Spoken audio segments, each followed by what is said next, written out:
Thank you all so much for the opportunity. It's so great to be here today among friends. I appreciate my good friend Daniel inviting me today, and it's so great to see members from the Grayson County Water District here. So thank you all for being here. So if you all are coming to the Rotary today at noon at Slope, please act very surprised when you hear what I'm talking about. I hate to say that I like to recycle, but sometimes it's easier to stay on message.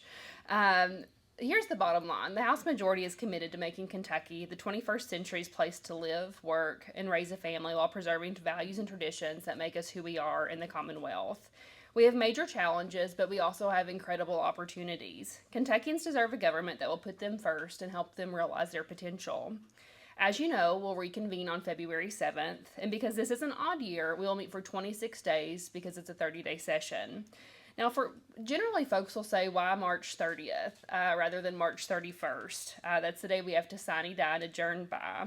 And I've been told that those who are around for annual sessions, past the bill drafter, did not check the calendar. They obviously didn't know the knuckle. January, February, March for the 31st days.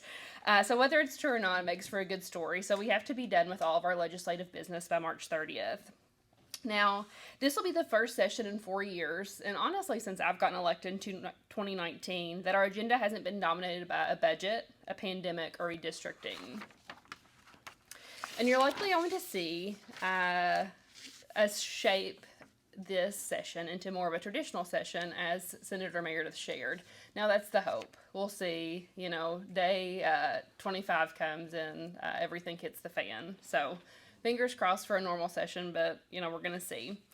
We've spent quite a bit of time over the past few years laying out a foundation and building strong walls. This session, you're going to see us start to finish that work. And so let me kind of preview what we did the first 3 days we were in session. That Friday, it was just, we voted in and voted out. Senator Meredith might have covered this, but it's always good to share the House perspective because that's the most important. That's it. You always got to pick on the Senate when you're together. Like the House, they always act like we're the little brother, but really we're the top dog. So House Bill 1 was one of the first pieces of legislation that we passed, and it lowers the state individual's income tax to 4% as of January 2024. It codifies the income tax cut that lowered the rate to 4.5% on January 1st of this year. House Bill 1 is the next step in the House majority's efforts to eliminate the individual income tax entirely. This was a process that started in 2018, and it's a process that we will continue to do until we hit 0%. House Bill 2 and House Bill 11. House Bill 2 was a legislative package that appropriated $16.6 million in additional state funds towards the construction of a veterans nursing home here in Bowling Green. Well, at home in Bowling Green. Now, I think a lot of people were concerned, especially from the Hardin County area, since we have a veterans home, and people don't feel like it's being utilized as well as it should. But it was time for Bowling Green to get one. And it's, technically it's a different part of the region, but I think that they have a really strong plan to make sure that it is successful. Now, funding, Steve had mentioned how we didn't want to open up the budget, and we did not open up the budget for this measure. The funding was reallocated for money committed to build electric vehicle charging stations that are no longer necessary. And when I say they're no longer necessary, it means that there's been interest in the electric vehicle industry, and several private companies have poured investment dollars into charging stations, making the state investment unnecessary. There's also a really big push from the federal government to make sure that they're a charging station every 50 miles. Don't get me started on that because we won't leave here in time. But it is an ongoing conversation, and I do believe it's appropriate for the private sector to be involved in that. As for House Bill 10 and Senate Bill 10, it delayed the implementation of a new regulatory structure for professional employer organizations, which are full-service outsourcing firms that provide human resource functions. If you've never heard of that, I hadn't either until we passed the bill. But we want to make sure that the state and the PEO groups have they're able to reach a consensus and how to put the new structure into place without causing an increase in unemployment insurance and then other employment costs as well. The legislation should give them the time that they need. As Steve mentioned, sometimes we rush through legislation with unintended consequences. This was something that was passed in the 2022 session, and they just weren't able to come to a consensus. So what's next? As Senator Meredith mentioned, we're going to have a lot of conversation about juvenile justice. Clearly, there are issues within the Department of Juvenile Justice and their facilities. I think that from the House, you'll see legislation aimed at improving conditions for both of those in the system and those who work at the facilities with these children. A little crackly up here. Okay, if it doesn't bother anybody else, that's fine. We're going to start addressing workforce shortages. As Senator Meredith also mentioned, we've got Louisville SK coming, which is part of my district, and that's a really big conversation. It's kind of the elephant in the room. Yeah. So there are more than 40% of Kentuckians who should be working that aren't, and more than a third of the population is on Medicaid, and more than 1 in 10 households depend on SNAP. So how do we help them have a better life for themselves? I think that there are times and there are situations where you need a little help sometimes, and that's okay. But how can we make sure that we are helping people live the best lives that they can with providing for themselves? Our efforts will continue to be aimed at not only improving educational opportunities and access to skills training, but also to ensuring that state programs designed to help people in need haven't become a barrier for them entering the workforce. I think you'll see a larger conversation on the benefits cliff. We had a task force during the 22 session on that, and I think you'll continue to hear that conversation in Frankfort to make sure that people aren't losing their benefits while trying to go to work. In VMAP, the House Veteran Military Affairs and Public Protection, I think that they'll be entertaining legislation on dealing with veteran cemeteries, military licensure compacts to help with the transition military families face when they move to a new state. I think that's very important to this region, so stay tuned for that. In the Licensing and Occupations Committee, I think you're going to hear conversations on gray machines. Has anyone heard of gray machines? Yeah, I feel like we're in a fishbowl in Frankfort. That's all that's being talked about. And of course, we'll have conversations most likely on the barrel tax and sports betting, as Senator Meredith said. It passed out of the House last year. The House always passes great legislation. It's the Senate that's the holdup.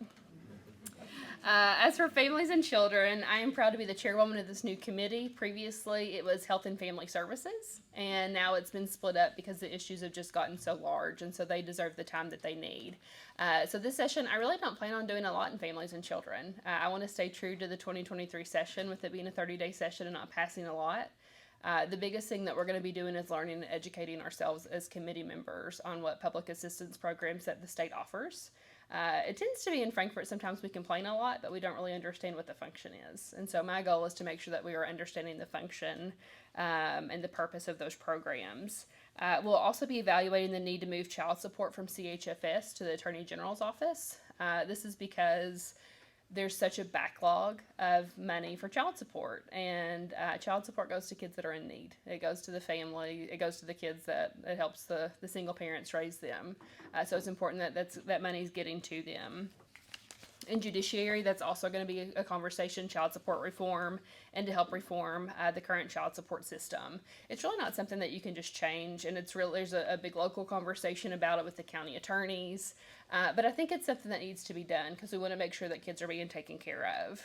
For transportation, we'll be monitoring the need for updates on an EV infrastructure plan. As electric vehicles are coming, we've really got to figure that out in Kentucky and how that looks. So make sure to please stay engaged, especially here with your local legislators on that. As for education, we'll be taking a closer look at teacher shortages, identifying and promoting options to enhance the educator pipeline, support students pursuing teaching degrees as they transition to the classroom, and improve opportunities that encourage hiring in high-demand areas like math and science.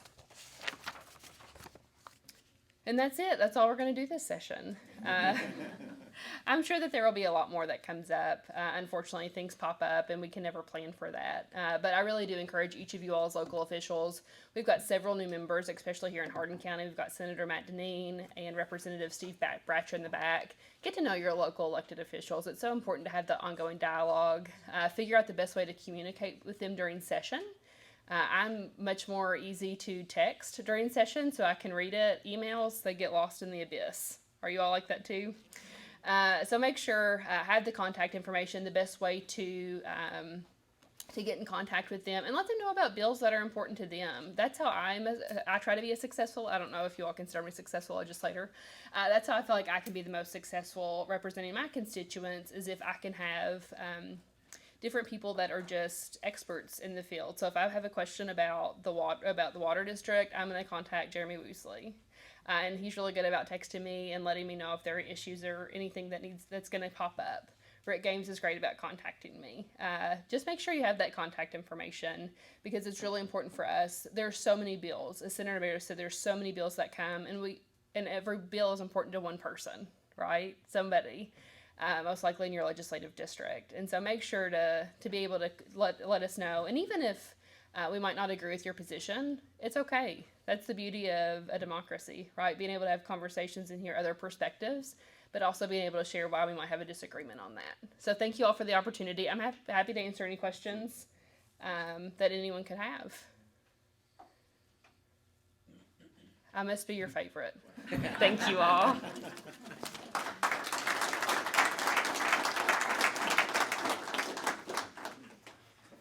I think everyone's saving the questions for one-on-ones. Right? That's what it's, I hope. With that, again, I want to be cognizant of everyone's schedule, but please always keep this in mind. This is something you're going to hear from me a lot. This is your ad district, and so stay as long as you want. Socialize with your legislators. Again, they're here to help you, but they need you to help them. And that's what's important about this gathering today. So please stay and socialize. Again, please keep in mind, as I held up this document, all the stakeholders, you have this link. We're going to email it back out to make sure, please keep this up to date for us, particularly during the legislative session, but all throughout the year, because we're going to use this as our guidebook to what your needs are. And we want to make sure the legislators have a lot of information flying at them, just as Samara just outlined regarding emails. We want to make it as easy as possible for them to understand exactly what is needed and required within the Lincoln Trail region. So it's important, again, that we help them help us. Thank you again so much for coming. Remember, the survey is coming out. Please be honest with your feedback. Thank you. Have a great day.